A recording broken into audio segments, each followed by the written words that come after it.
Bonjour à tous, c'est Amélie de Otaku Manga Lounge. Je suis là pour vous présenter toutes les sorties manga au Québec et aujourd'hui on va parler ensemble de Souvenirs de la mer assoupie.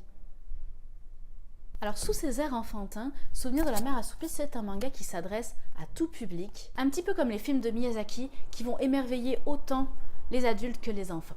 C'est un manga qui est présenté sous forme de petites scénettes qui ont une héroïne commune, Lisa, une petite fille habitante du village, qui ne se sépare jamais de son violon en verre d'écume.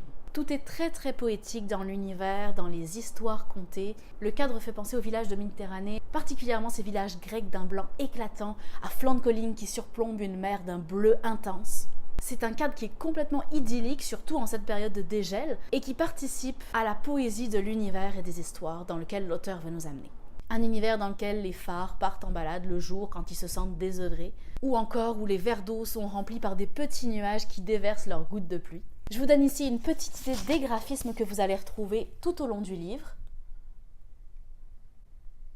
Donc comme je le disais, si vous aimez l'univers poétique et merveilleux des films des studios Ghibli, de Miyazaki, vous allez aimer Souvenirs de la mer assoupie, dont le titre original en japonais se traduirait mot à mot, et c'est une note de l'auteur à la fin du livre par « comme un verre d'eau pétillante au mois d'août ». Donc on voyage déjà un peu avec ce livre, autant dans des contrées lointaines que dans des températures plus clémentes que celles qu'on connaît en ce moment, et c'est tout à fait ce que souhaitait l'auteur, puisqu'il termine avec un petit mot qui dit « J'espère que l'ambiance paisible et nonchalante de Souvenirs de la mer assoupie vous aidera dans les moments de fatigue. » Et c'est là-dessus que je vais vous quitter. On a donc parlé ensemble aujourd'hui de Souvenirs de la mer assoupie, et je vous souhaite une bonne lecture.